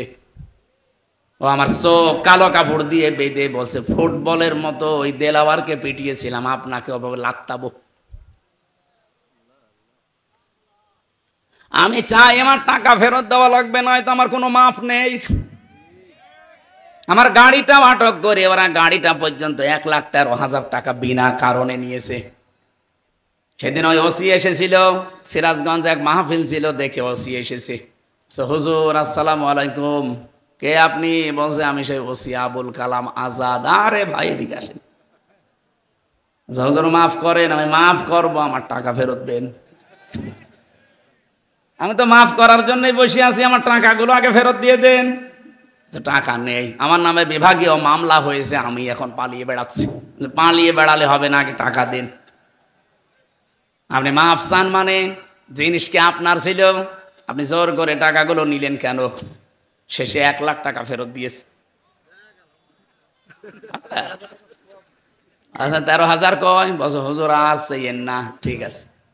পুলিশ যে টাকা ফেরত দেয় বাংলাদেশে এই মনে হয় প্রথম। এখন দেখছে বিভিন্ন জায়গায়। আমরা চাই, ওরা যা উপায় করেছে এতদিন সব ওইভাবে করে নিয়ে নেওয়া লাগবে। কথা বলেন না কেন? এই 15.5 বছরে বিএনপির কাছে, জামাত ইসলামের কাছে, চরমনার কাছে, খেলাফত আন্দোলন, হেফাজতের কাছে যা যা যেভাবে নিয়েছে, মিথ্যা মামলা দিয়ে, মিথ্যা সাক্ষী দিয়ে, ভয় দেখিয়ে, বাড়ি থেকে তাড়িয়ে দিয়ে, কত কায়দায় দখল করেছে না, সবগুলো ফেরত দিন। যেভাবে হোক ফেরত নিয়ে নেবেন। বাবা শাহজালাল সব হালাল জিনিস আমার, আমি ফেরত নেব। আপনার জিনিস নাকি? আমার যেমন আমার নিজেরটা বললাম, আপনারটা যদি এরকম হারিয়ে ফেলেন আপনি এভাবে কেড়ে নেন। কিভাবে নেবেন আমি জানি না। যেহেতু অন্যায়ের বিরুদ্ধে কোনো প্রতিবাদ দাঁড়িয়ে গেলে সীসা গলা প্রাচীরের মতো ওই কাতারটা আল্লাহর পছন্দ হয়।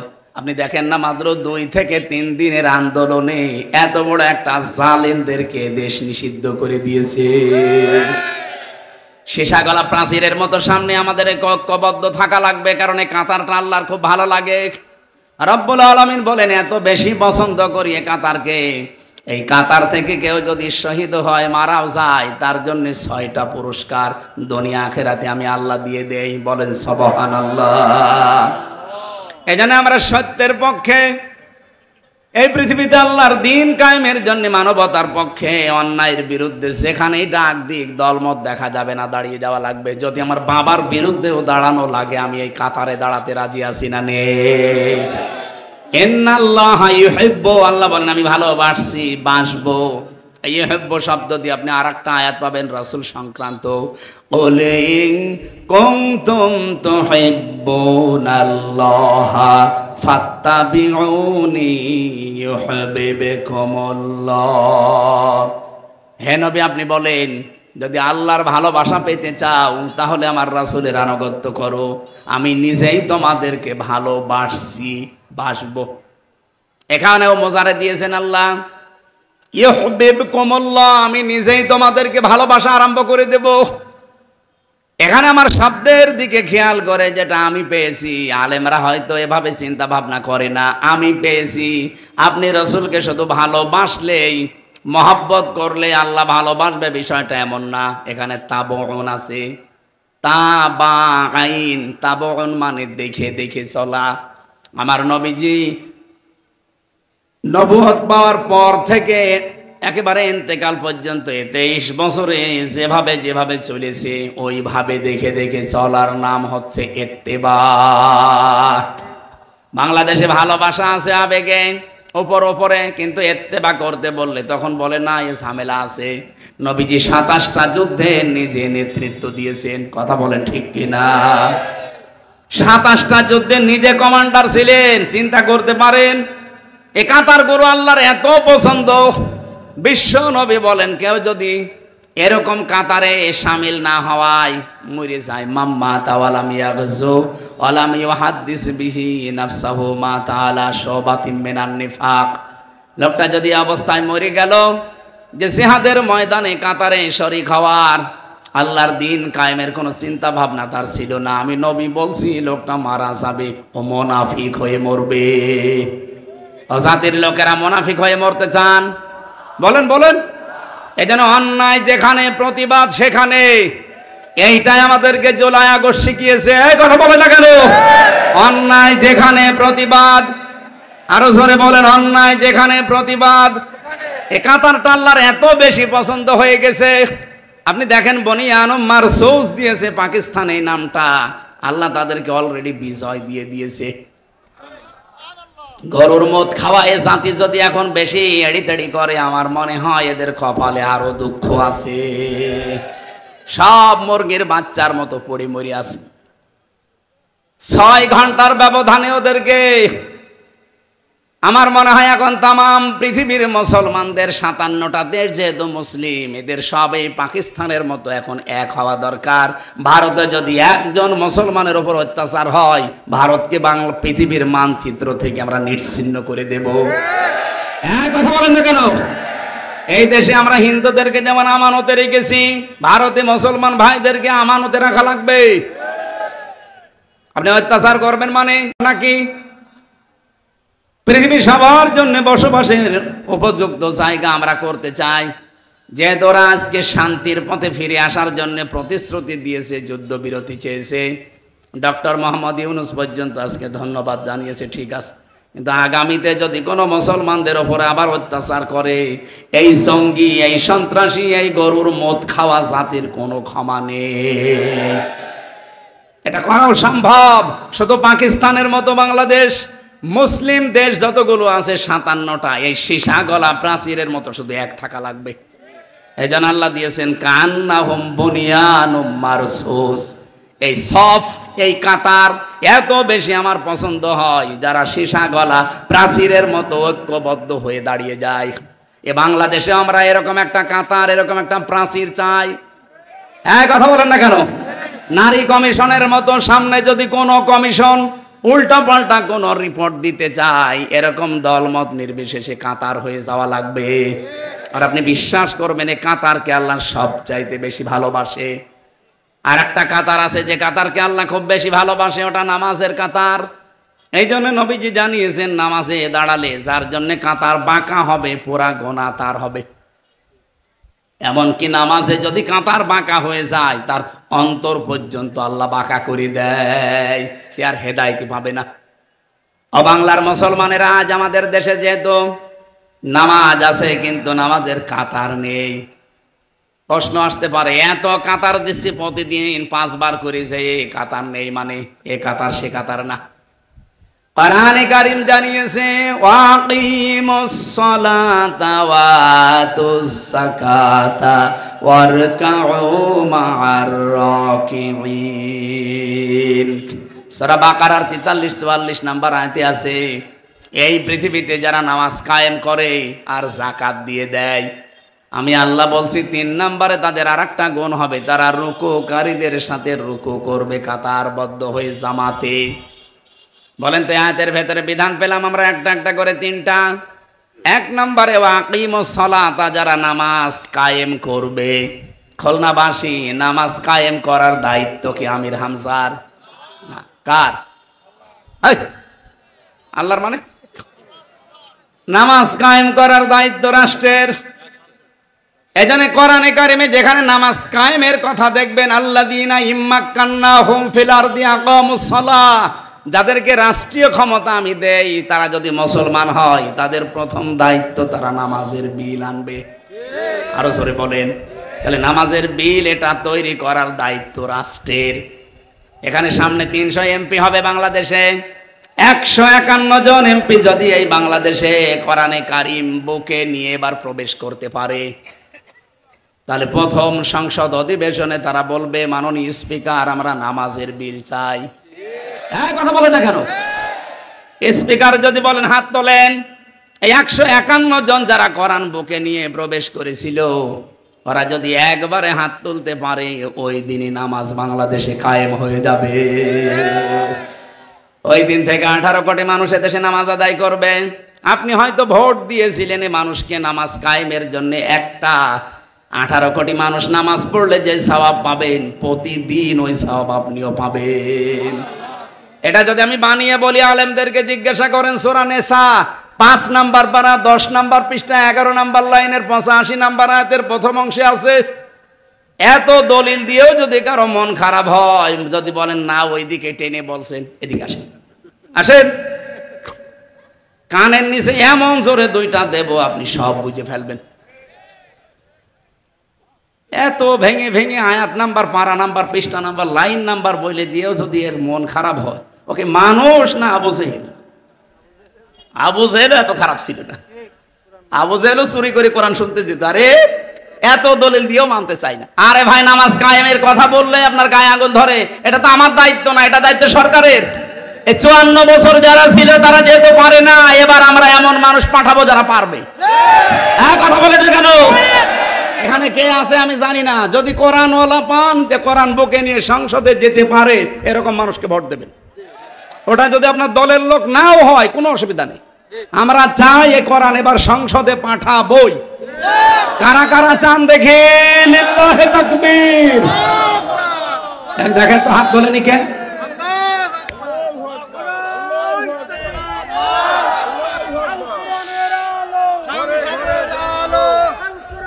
আলহামদুলিল্লাহ ভাই, এই হাতগুলো যেন আল্লাহ কবুল করেন এবার কোরআনকে সংসদে নেওয়ার জন্য।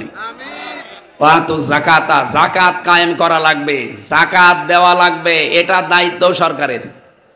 আমাদের দেশে যেহেতু এখনো পর্যন্ত এটা কায়েম হয়নি, ইসলামী ব্যাংকে যেটা চলে, মুশারাকা, মুদারাবা, মোরাবাহা, বায়ে সালাম, বায়ে ইস্তেসনা, বায়ে মুআজ্জাল, ওয়াহেদা, এবং 28টা নিয়ম আছে ইসলামী অর্থনীতিতে।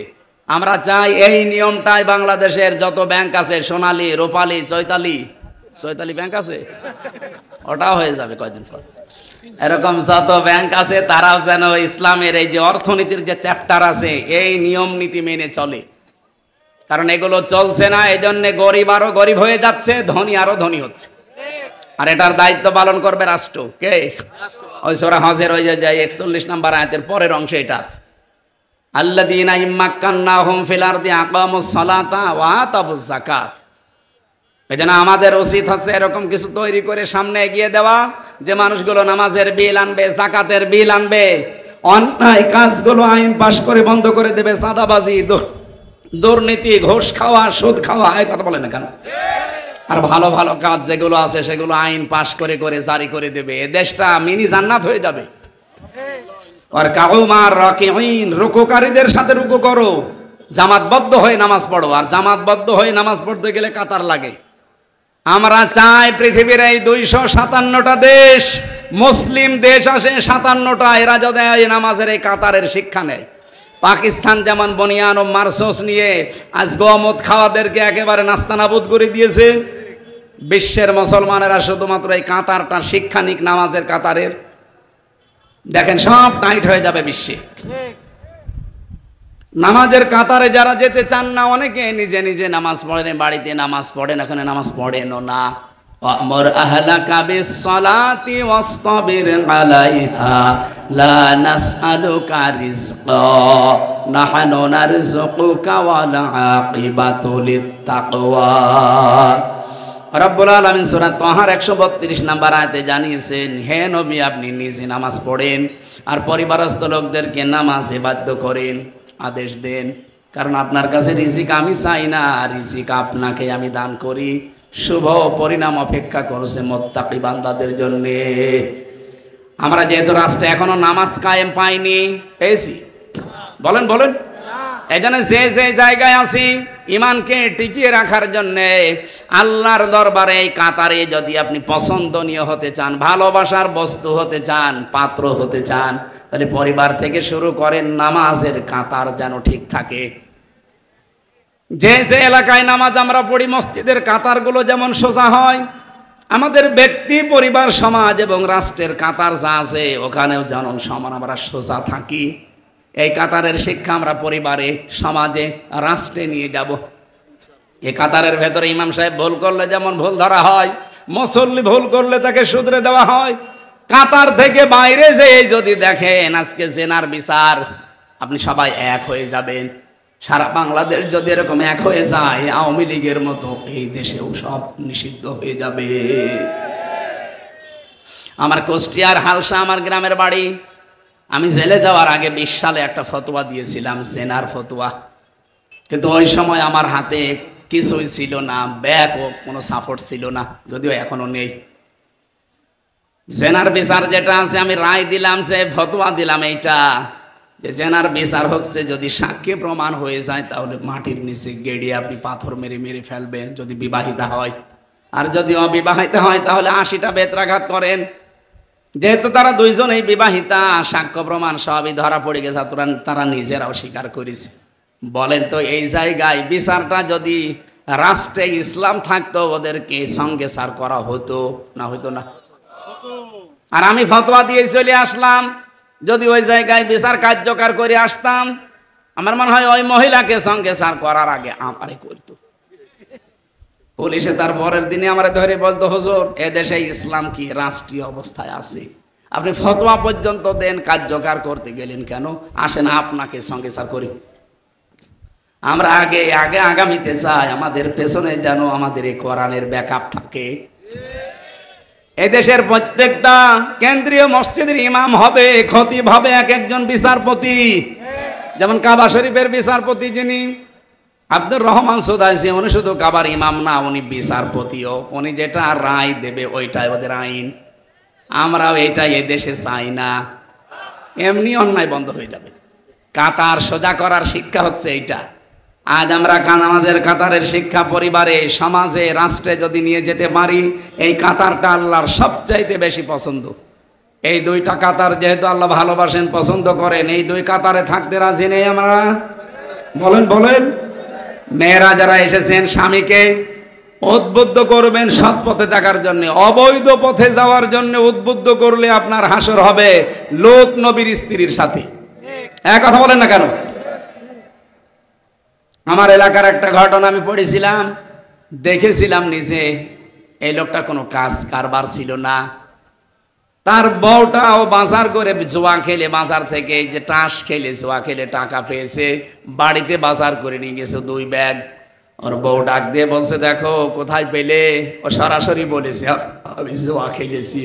বউ বলে, না, পেটে আমার এখন যে সন্তান আছে, এই সন্তান এখনো পর্যন্ত পরিপক্ক হয়নি, এটা আমি ফেলেও দিতে পারি, কিন্তু তুমি যে হারাম খাবার নিয়ে আসলে, এটা খেয়ে যেটা আসবে এটা জন্মগতভাবে হারামজাদা হবে। কথা বলেন না কেন? এটা জন্মগতভাবে হারামখোর হচ্ছে না। দরকার তুমি এই সমস্ত কাজ কারবার ছাড়বা, নাইতে আমারে বাদ দিবা।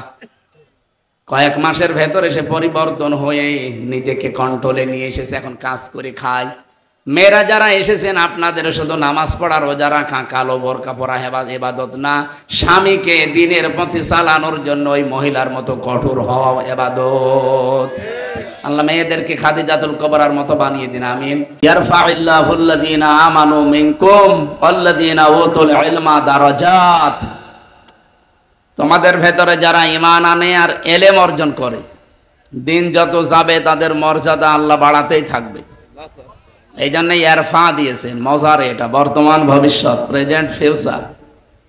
দারাজাতুন না দিয়ে দারাজাত বহু বচন দিয়েছেন।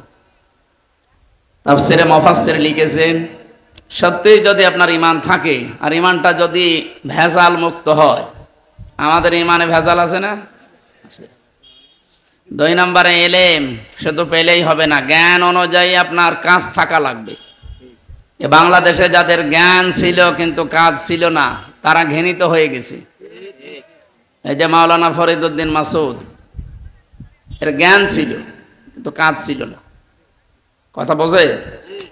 যারা জ্ঞান ছিল কিন্তু জ্ঞান অনুযায়ী তারা কাজ করে নাই, আল্লাহ তাদেরকে আজ ঘৃণিত বানিয়ে দিয়েছে। এটা যুগে যুগে বানিয়েছে, এর আগেও বালাম বিন বাউরা এ জ্ঞানী ছিল, তো জ্ঞান অনুযায়ী কাজ না করে জ্ঞানের উল্টা কাজ করেছিল, আল্লাহ কুকুর বানিয়ে দিয়েছে। আমার মনে হয় নবীজির দোয়া ছিল যে আমার উম্মতকে চেহারা বিকৃতি এবং একবারে ধ্বংস করে দেবে না। এই দোয়া যদি কবুল না হতো তাহলে এই ফরিদউদ্দিন মাসুদের মতো যত মুনাফিক আলেম এই দেশে কবে চেহারা পাল্টিয়ে কুকুর শুকুর হয়ে যেত। আমি এর চাইতে আর নিকৃষ্ট কথা বলতে পারলাম না। এরপরেও যদি কেউ সংশোধন না হয় আগামীতে, আমার মনে হয় তাকে আল্লাহ এই পৃথিবীতে কুকুরের মতো ঘৃণিতই করে দেবে। এই জন্য শুধু জ্ঞান থাকলে হবে না, জ্ঞান অনুযায়ী কাজ করতে হবে। পৃথিবীতে সবচাইতে বেশি জ্ঞানের ওপরে কাজ করেছিল কারা? নবীরা। আল্লাহ পাক বলেন, ইয়া হাসরাতান আলাল ইবাদ মা ইয়াতিহিম মির রাসূলিন ইল্লা কানু বিহি ইস্তাহজিউন। সূরা ইয়াসিনের 30 নম্বর আয়াতে আছে, আমার বান্দাদের জন্য আমার আফসোস, আক্ষেপ, এমন কোন নবী রাসূল দুনিয়ায় পাঠায়নি যার সাথে ওরা ঠাট্টা করে নাই, বিদ্রূপ করে নাই। খুলনাবাসী বলেন তো, নবীদের চরিত্র খারাপ ছিল? তারা তাদের লোকের মেয়ের দিকে তাকাতো, মানুষের ঘর বাড়ি ভেঙে দিত। কেন? তাদের ওপর অত্যাচার। একটাই কারণ, তারা জ্ঞান অনুযায়ী আমল করত। জ্ঞান অনুযায়ী আমল করতে গিয়ে পৃথিবীতে অনেক নবী তাদের নাম পর্যন্ত পাল্টিয়ে ফেলেছে। কিছুদিন আগে আমি বাইরের দেশে ছিলাম, ইহুদিদেরকে যদি জিজ্ঞাসা করা হয় যে তোমাদের নবীর নাম কি, ওরা বলে জোসেফ। জোসেফ মানে মুসা আলাইহিস সালাম। হযরতে মুসার নাম তারা পাল্টিয়ে জোসেফ বলে ডাকে। খ্রিস্টানকে যদি জিজ্ঞাসা করা হয় তোমার নবীর নাম কি, বলে যিশু। যিশু মানে ঈসা আলাইহিস সালাম। আর হযরতে দাউদ নবীর নাম পাল্টিয়ে ডেভিড বলে ডাকে। আমাদের জাতির পিতা যিনি, এই খুলনার পাশে এই জেলার উনি না, অনেকে মনে করে উনি বাঙালি জাতির পিতা, এইটাও মিথ্যা কথা। কে কথা বলে না কেন? এমনকি বঙ্গবন্ধু এই নামটাও মিথ্যা। এই নামটা একটা মুসলমানের জন্য এই ভারত উপমহাদেশে প্রায় এই তোফায়েল আহমেদ দেওয়ার আগে, বহু আগে নামটা একজন মুসলমান বীরকে দেওয়া হয়েছিল এই উপমহাদেশের জন্য। তিনি বাংলার বন্ধু ছিলেন।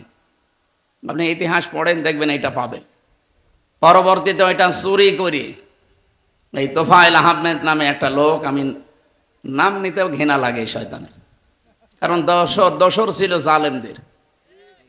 তারা জ্ঞানী ছিল কিন্তু জ্ঞান অনুযায়ী আমল করে নাই। এই জন্য জ্ঞানের ওপরে যাদের কাজ কারবার হয় না তাদেরকে আল্লাহ ঘৃণিত বানিয়ে দেয় সৃষ্টি জগতের কাছে। তাকে আমি সরাসরি দেখেছি কিনা আমি জানি না, কিন্তু নামটা শুনলে, নামটা তো ভালো নাম, কিন্তু নামটা শুনলেই ঘৃণা তৈরি হয়। কেন? কারণ তাকে ঘৃণিত বানিয়ে দিয়েছে আল্লাহ নিজে। তাদের জ্ঞানের ওপরে কোনো কাজ ছিল না। যদি জ্ঞান অনুযায়ী, বিবেক অনুযায়ী কাজ করতো, এই জালেমা মহিলাকে 15 বছর সাপোর্ট করতো না। এই জন্য অলরেডি আজকে নিষিদ্ধ হওয়ার পথে আমার মনে হয় এতক্ষণ হয়েও গেল, আলহামদুলিল্লাহ। কারণ সন্ত্রাসী যারা, ফ্যাসিস্ট যারা, স্বৈরাচার যারা, তারা যতদিন পর্যন্ত নিষিদ্ধ না হবে ততদিন এই দেশ শান্ত হবে না। আমরা চাই তারা নিষিদ্ধ হয়ে অন্তত তারাও ভালো থাক, আমরাও ভালো থাকি। আজকে এক দাদা বাবুর কথা শুনলাম, উনি বলছে এরকম যদি নিষিদ্ধ হয় কিছুদিন পরে তো আমাদেরকেও নিষিদ্ধ করে দেবে। কেন আপনার ভয় লাগে কেন? আপনি কি ওই রকম কিছু করেন? আপনি যদি আগামীতে ওই রকম কিছু করেন আপনাদেরকেও এই জাতি নিষিদ্ধ করে দেবে, কোনো অসুবিধা নেই। কারণ সে সাহস শক্তি এখন আগস্টের 5 তারিখের পর থেকে এই জাতির ভেতরে এসে গেছে। সম্মানিত ভাইরা, আমরা যে কথা তুলেছিলাম, নবীদের চরিত্র খারাপ ছিল না, ভালো ছিল, কিন্তু তাদের নামটা পাল্টিয়ে দিয়েছিল। ইব্রাহিম নবীর নাম ওরা বলে যে আব্রাহাম, সর্বোচ্চ ইব্রাহিম বলা যায়, কিন্তু আব্রাহাম বলা যাবে না। কোরআনে কারিম যে 7 কিরাতে পড়া যায় তার ভেতরে 3 নাম্বার কিরাত এইটা, আযকুর ফিল কিতাবি ইব্রাহিম। মিশরের কারি আছে না, ডক্টর আহমেদ নাইনা রহমতুল্লাহ, কি হাফিজাহুল্লাহ, ওনার তেলাওয়াত শুনবেন, দেখেন 7 কিরাতে পড়ে কোরআন শরীফ, 3 নাম্বার কিরাতে এই টানটা দেয়, আযকুর ফিল কিতাবি ইব্রাহিম।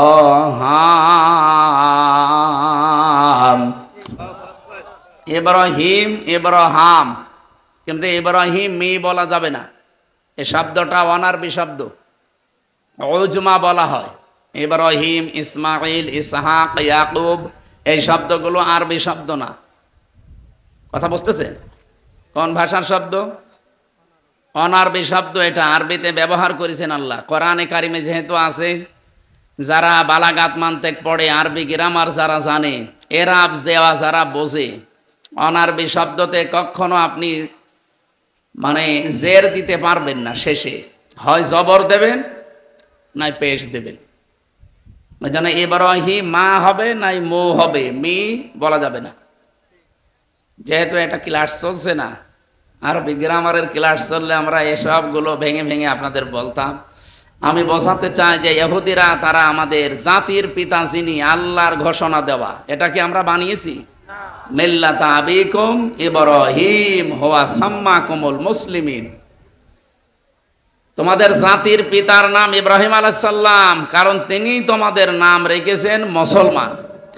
এখান থেকে একটা মাসলা বের হয়। এদিকে তাকান। আর এই যে দাঁড়িয়ে আছেন কেন ভাই?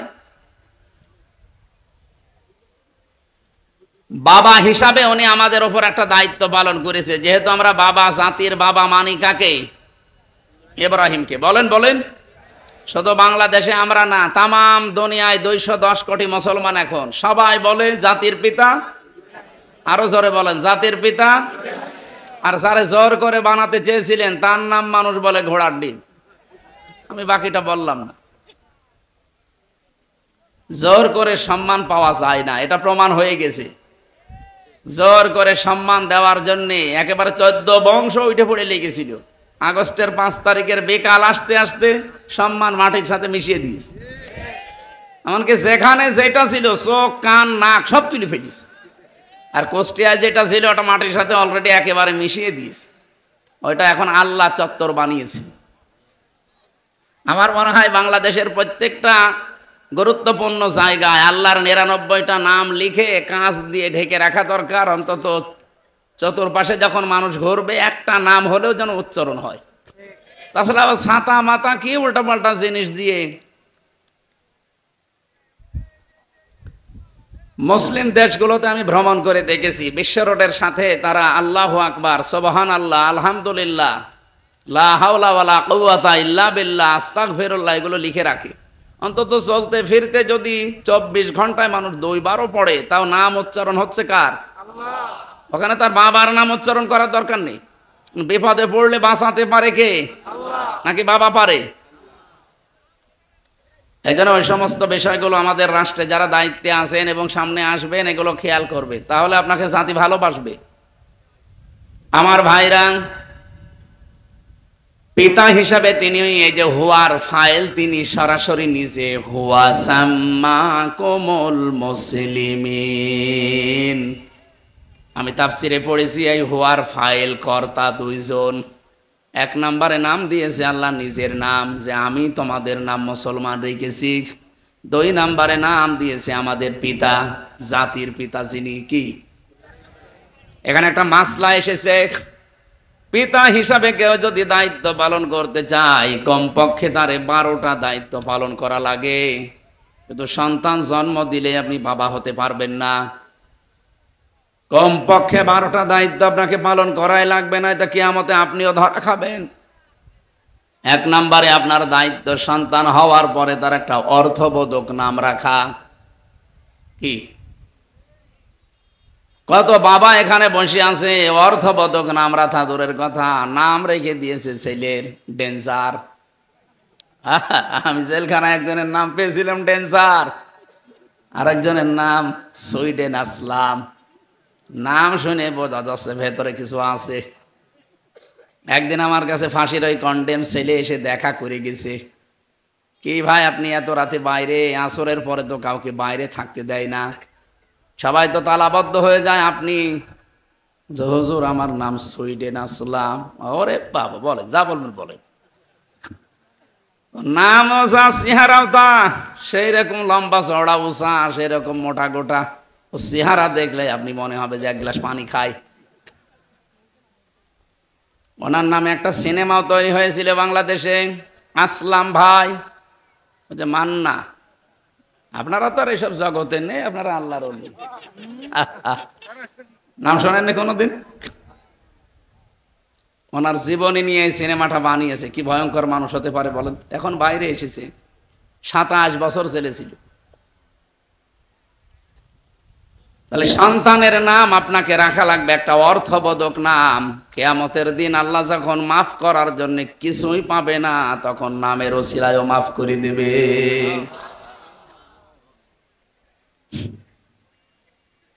আপনার নাম কি রেখেছেন আপনি সন্তানের? সেদিন কুষ্টিয়াতে এক দোকানের সামনে লেখা দেখলাম মিহাদ স্টোর। বললাম যে ভাই কি এটা? আমার ছেলের নাম। মেহাদ মানে জানেন? বলছে না, আমি কোরআনে পেয়েছি। আরে ভাই কোরআনে তো আছে, মেহাদও আছে, ফেরাউনও আছে, নমরুদও আছে, হামানও আছে, নেই? তা আপনি শব্দের অর্থ দেখবেন না? মেহাদ মানে নিকৃষ্ট স্থান, এরকম নাম রাখবেন। সন্তান হলে আলেমদেরকে জিজ্ঞাসা করে একটা অর্থবোধক নাম রাখবেন। নামের প্রভাব মানুষের জীবনে কিন্তু অনেকাংশে পাওয়া যায়। কি কথা বললেন না কেন? নামের প্রভাব অনেকের জীবনে কিন্তু প্রতিফলন ঘটতে দেখা যায়। আমার ছোটবেলায় নাম, আমার বংশের মানুষ যারা, বিশেষ করে আমার দাদা, উনি রেখেছিল সোহেল রানা, নায়কের নাম না? পরবর্তীতে মাদ্রাসায় আসার পরে প্রিন্সিপাল সাহেব বলে না, এ নাম রাখা যাবে না। আমি নাম আজকে থেকে পাল্টিয়ে দিলাম আমির হামজা। এর নামটা ভালো না? এর নাম শুনে অনেক মানুষ ভয় পায়। বিভিন্ন জেলায় যাওয়ার পরে মনে করে যে আমির হামজা মানে বিশাল জিনিস, যার পরে দেখে শরীর চলে না, ও এই হুজুর। নামের তো একটা গুণাগুণ আছে।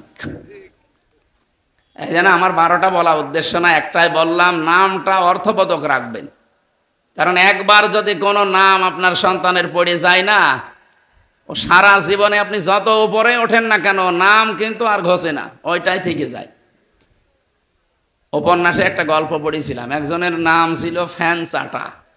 একটা নাম হইল, লোকটা বলছে আমি গরিব ছিলাম, আমাকে বলতো চাটা, আমি কিছুই মনে করি নাই, কিন্তু এখন আমি ধনী হয়ে গেছি, আমার নাম আমি এইটা আর রাখবো না, পাল্টাবো। নাম পাল্টাতে হলে তো এলাকার মানুষকে জানানো লাগবে। তখন তো আর এই ফেসবুক, টুইটার, ইউটিউব ছিল না। এলাকার মানুষদেরকে ডাক দিয়ে একটা গরু ছাগল জবাই করে খাওয়াচ্ছে যে আজকে নাম পাল্টাবো। চেয়ারম্যান সাহেব মাইক নিয়ে বলছে, ভাইরা আমার, বোনেরা আমার, এই লোকটার নাম আমি আজকে থেকে পাঠিয়ে দিলাম পাল্টিয়ে, এর নাম এখন থেকে মধু চাটা। লোকটা মাইক হাতে নিয়ে বলছে, ভাইরা আমার, বোনেরা আমার, আমার গরু ছাগলও গেল, আমার নামও পাল্টালো, কিন্তু নাম থেকে ওই চাটাটা আর গেল না। আগে ছিলাম ফ্যান চাটা, এখন হলাম মধু চাটা। যে আপনি যতই উপরে ওঠেন নাম কিন্তু পাল্টাবে না। এই জন্যই সন্তানের নাম এমন সুন্দর করে অর্থবোধক একটা নাম রাখবেন, এই নামের প্রভাবও যেন তার জীবনে পাওয়া যায়। সর্বোপরি কিয়ামতে আল্লাহ যখন কিছু না পাবে, নামটা দেখে যেন মাফ করে দেয়। ওরা নাম পাল্টিয়ে দিয়েছে নবীদের। আমি দেখেছি বহু নবীর নাম তারা পাল্টিয়ে পাল্টিয়ে ডাকে। এমনকি মুসলিম বিজ্ঞানী ছিল আল ক্যামি, তার নাম পাল্টিয়ে ডাকে কেমিস্ট্রি। হযরত জাবির রাদিয়াল্লাহু তাআলা আনহু একটা নাম করা সাহাবী, তার নাম পাল্টিয়ে ওরা ডাকে আল জাবরা। এই বাংলাদেশেও নাম পরিবর্তনের হেডিক তৈরি হয়েছিল এই 15.5 বছরে। এমন কোন জায়গা নেই যেখানে নাম পাল্টায়নি। যার নাম যা থাক পাল্টিয়ে দেন আগে বাবার নাম। এই কথা বলে না কেন? এমনকি টয়লেটের নামও আমি দেখেছি বঙ্গবন্ধু টয়লেট। কি গো, আমি কি ওখানে যে এই নাম জপব?